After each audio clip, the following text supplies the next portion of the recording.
Hey champions, it is Wednesday. I hope you're having a wonderful day. There's only one big topic to talk about today, and that's the championship.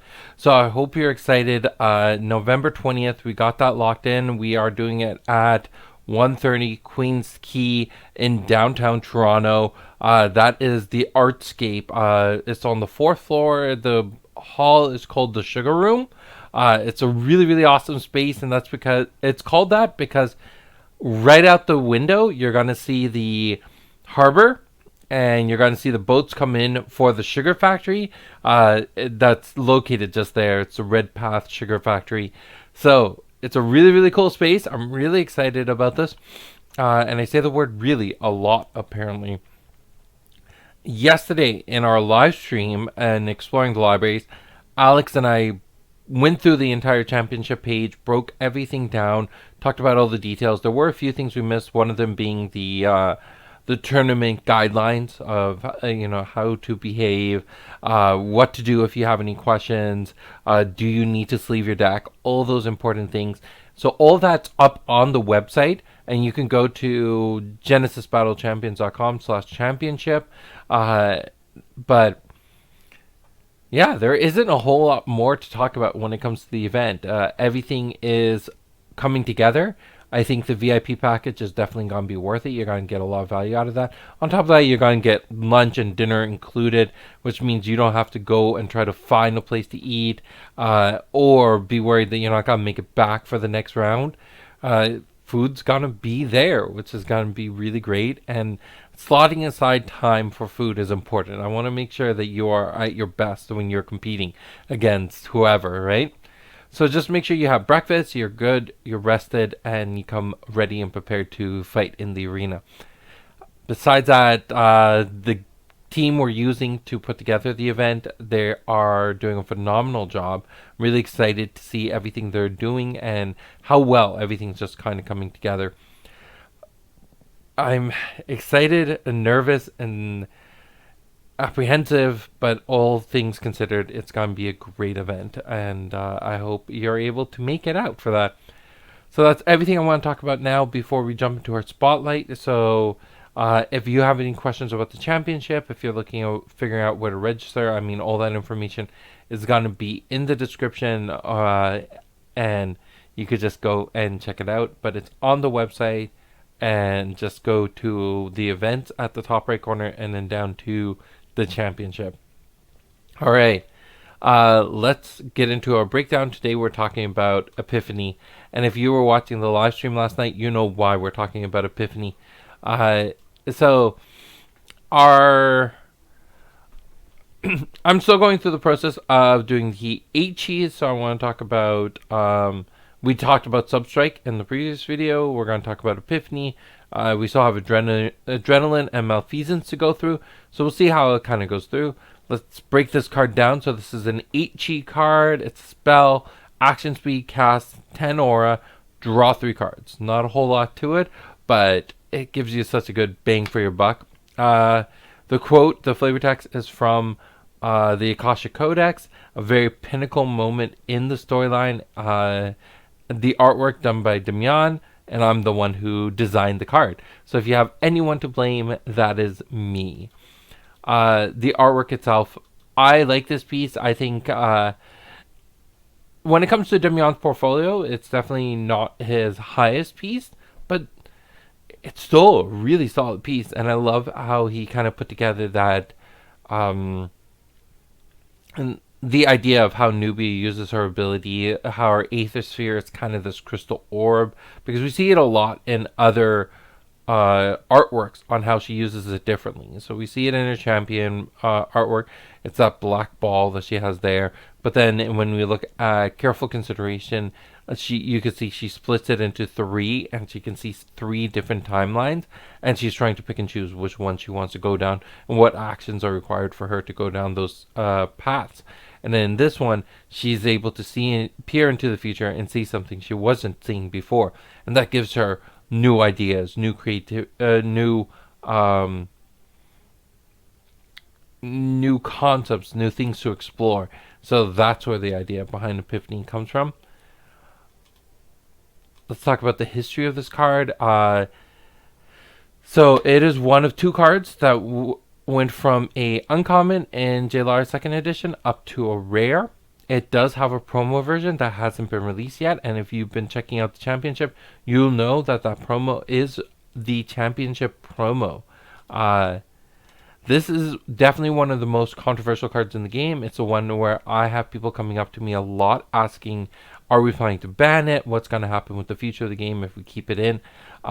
So on one hand, I understand the critiques about banning it. On the other hand, I don't have the data to support the requirement to ban it.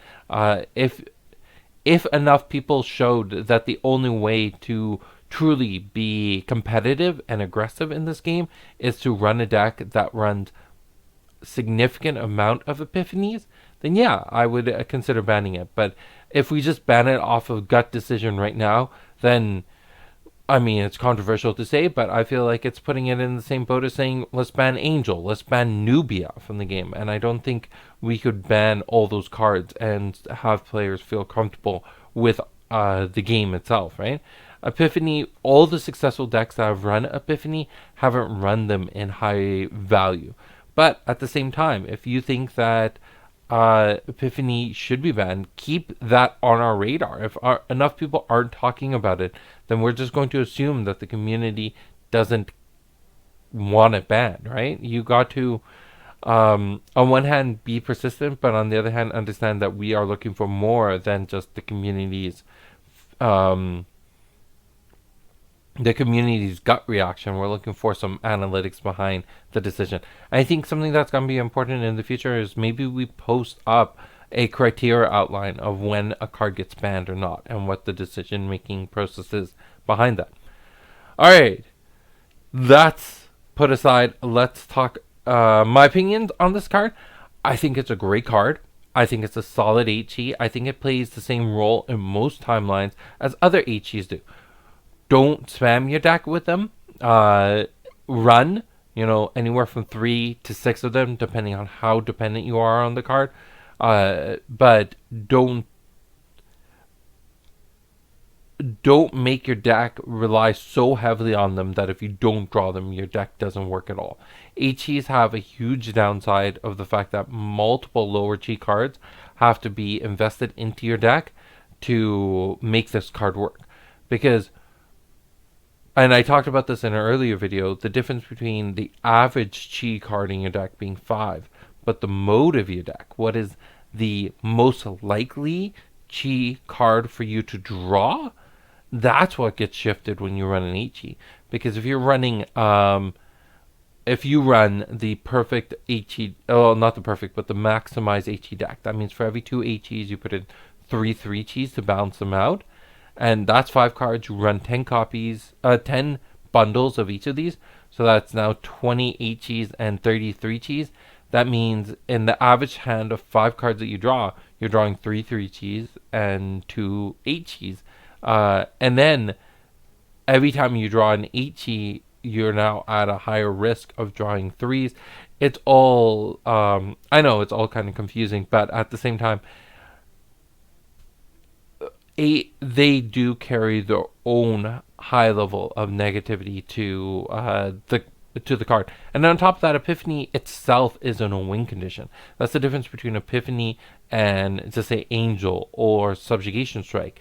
Those, or even Lightless, those cards are win conditions themselves.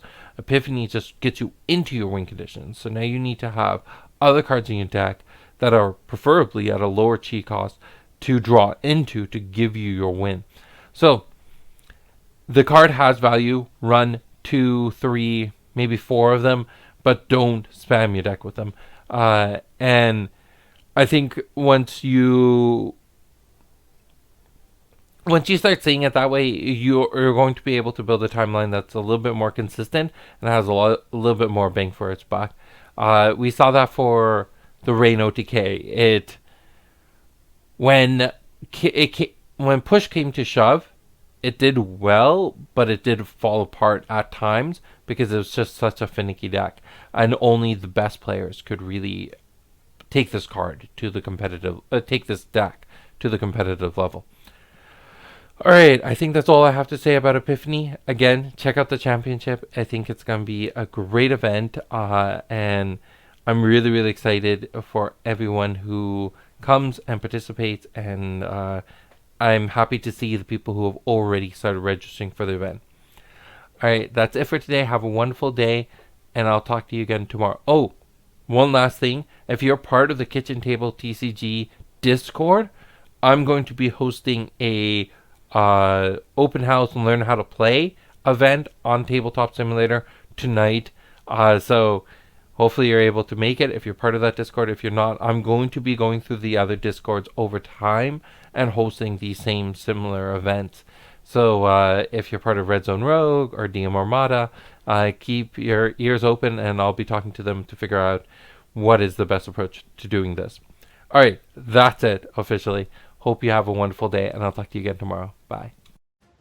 Hey, I just want to give a huge shout out and a thank you to all our Patreon supporters.